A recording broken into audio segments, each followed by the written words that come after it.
ہاں جی السلام علیکم، کی حال ہے بھائی جان؟ ٹھیک ہو؟ اے بھائی جان ماربل شروع کر رہے ہیں پیٹرن کا. یہ جناب اسی فٹ بائی فٹ کی ٹائل لا رہے ہیں، فٹ بائی فٹ کا باڈر لا رہے ہیں. ٹھیک ہے جی. اے مین یہ انٹرسٹ ہے اس سائڈ سے ساڈا دروازہ، اس سائڈ سے اسی پانی لے رہے ہیں. اے کونا سے جناب جہاں اے اتنے پورا کھیل لکھا باڈر کا نشان لگے ہے. وہ کونا جہاں دوسرا ساڈا ٹائل کا وہ اسی اگلی اچھی ڈاؤن کرنا ہے تاکہ ساڈا پانی اس سائڈ سے چل جائے.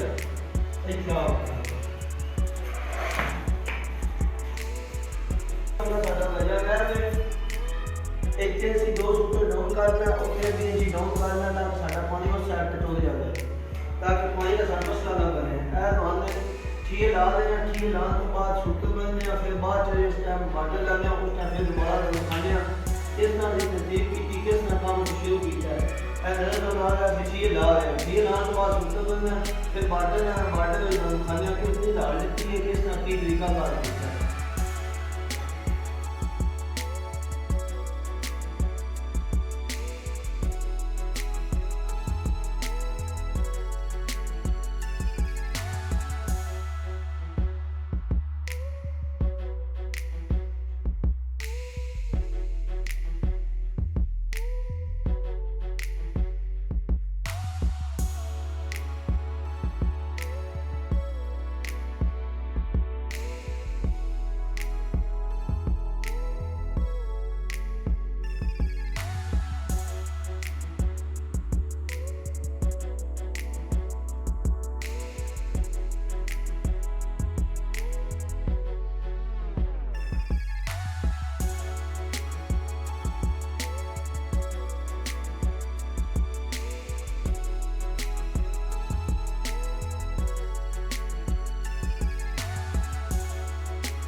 خراب نہیں ہوگی ٹھیک ہے.